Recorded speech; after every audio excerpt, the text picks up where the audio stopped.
What's up, everyone? Marc Lobliner, CEO, MTS Nutrition. So check it out.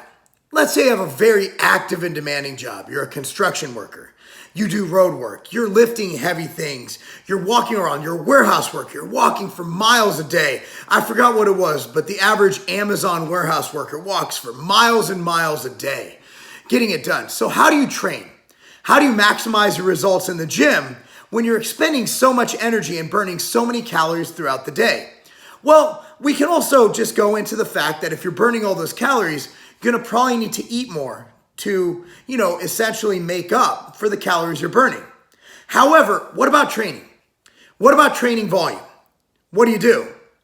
Well, here's the deal. What you do in that warehouse, what you do on the construction site, what you do in the road, that becomes your body's baseline. Basically, if you're doing that every day, or at least a majority of days during the week, your body makes that basically its expected expenditure. So your body will adapt to that. Your body is a very adaptive thing. Your body adapts to work. Your body adapts to stress, and that becomes the norm. So that's how you can explain somebody who does yard work all day and only eats 1 to 2 meals a day. It can't be more than 5,000 calories, right? But how do they stay fat? You ever wonder how there's fat gardeners in California? You ever wonder how there's fat construction workers? I mean, they're burning way more calories than me, sitting at my nice desk here, making all kinds of gains. The bottom line is the body adapts. The body's a very resourceful object. Your body wants to survive. At the end of the day, holding on to fat is much more efficient than holding on to muscle. But let's say you do work that construction job, and when you train too much, you end up getting run down, fatigued. What do? Well, the bottom line is you need to account for overall workload in life, be it stress, emotional, mental, and physical, alongside your work in the gym. For example, if I have someone who's going all out, working the construction site for 10 hours a day, I'm probably not going to have them do that many sets. I'm going to have them get in and get their basic lifts that work as much muscle as possible at the same time. That's where I err back, and I'm going to link it down below to my Big 5 workout. Essentially, what I want those guys to do is focus on lower volume, but I want them to get in the lifts that hit the most amount of muscle, provide the most overload with weight. For example, you'll be able to provide more overload, more weight, more load on your body with a squat or a deadlift than with just a curl, all right? Or a single joint movement. So I'm gonna have them get in there, and I'm gonna have them do a day where squats are the key. I'm gonna have them do a day where they're doing a standing overhead press. I'm gonna have them do a day where they're doing deadlifts, a day where they're doing chest press, a day where they're doing pendlay rows. That would be my 5 workout days a week as I outlined in the program. Now, the reason for this is this will also help them in their day-to-day job. For example, if you're a construction worker, you're utilizing a lot of things that we're using primal movements for, and that's what the Big 5 are based on. For example, a deadlift is a primal movement. It's bending. Squatting, not really so much. You don't see somebody have to do a squat on a construction site. I haven't seen it that much. It probably is done a lot. But for example, squats, a primal movement. Pressing, you're pushing a board away from you. So basically, you're training yourself to not only make muscular and hypertrophy and strength gains, but you're also training yourself to be more prepared at work to prevent injuries, strains, or any kind of construction issue on the site.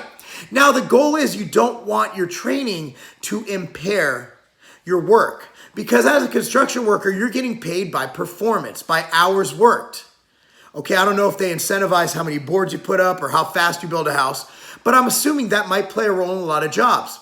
Or in a warehouse, if you're getting out 10 packages instead of 12 an hour because your legs are sore, that's not a good thing.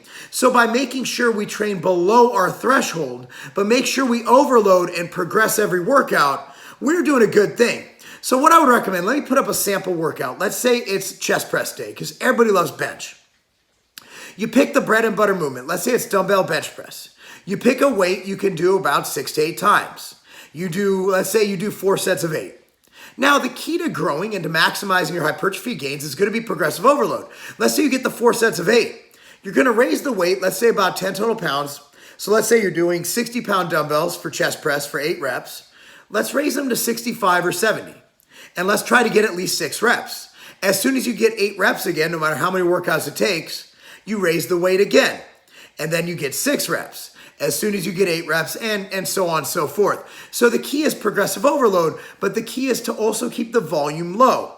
The bottom line is you don't need that much. As far as cardio, well, that's a tough one.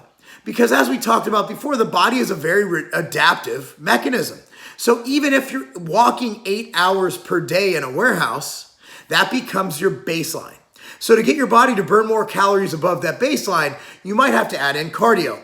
Now, for someone doing a job like a construction worker, which is a lot of repetitive motions, however, you're doing a lot of pushing and pulling, and there's a lot of strength involved, I might err towards doing a more low-intensity, steady-state cardio.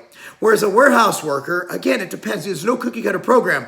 A warehouse worker, I'm going to have them do more high-intensity interval training because their body will become more adapted to doing the low-intensity walking, just general basic repetitive motions. Now, as far as diet goes, you're going to have to play it by ear. Because as I said, the body is very adaptive. So if you are walking for 6 miles a day for your job, your body won't necessarily need those extra calories. Your body will adapt. That'll be metabolic adaptation. So that's why you can see people who are obese, who work in a warehouse, work a construction site, because the body adapts. So diet will be a read and judge. Now, if you're trying to lose fat and you're working a warehouse job, again, just adjust your calories to lose 1 to 2 pounds a week. And that'll vary depending on the individual. There is no ratio or calculator that will give you that accurately. I don't believe it. Now, for training, again, if you're doing a very high stress job, I want you to get in. Get your 3 to 4 sets of the bread and butter lift, as I explained at the beginning, your squats, your overhead press, your deadlift, your chest press, your pendlay row, or some kind of row. After that, do unilateral assistance exercises. Not only will that prevent you from getting injured, it will prevent imbalances. That will also prevent you from getting injured and also help you, again, perform better on the job. So let's say you go in there and you do squats. I'd follow that up with either single leg pistol squats, split squats, hit some calves. Again, you're in and out under probably 30 minutes, and you're going to hit essentially that entire muscle group in under 12 sets. It's all about adjusting volume for total workload, not just workload for the gym, but workload for life. And again, it's not about working smarter all the time. I'm sorry, it is about working smarter. It's not about working harder. It's about working smarter. And sometimes smarter means more sets, more reps, and harder. But when you're adjusting it, you don't want to impair your ability. Number one ability on earth. Number one thing you're going to do is you're going to provide. You have a career. You have to work. If your training is making it so you can't do your job, for example, if your legs are sore and you're a warehouse worker and it's cutting down your performance, that'll cut down your pay. So you want to be sure to balance it as best you can. Guys, I hope this explains it. It's a very vague, ambiguous thing to explain because you're telling people to go by judgment, but I hope this gave you at least a baseline to go on. Anyway, guys, thanks so much for watching. Be sure to subscribe to this channel, like this video, share with everyone because I do my best. And of course, we have daily videos here on Tiger Fitness YouTube channel. Click on the link down below. I have my Big 5 program. And also, be sure to follow me on Instagram. My Instagram is @Marc Lobliner. That's @MarcLobliner. And that's not a game.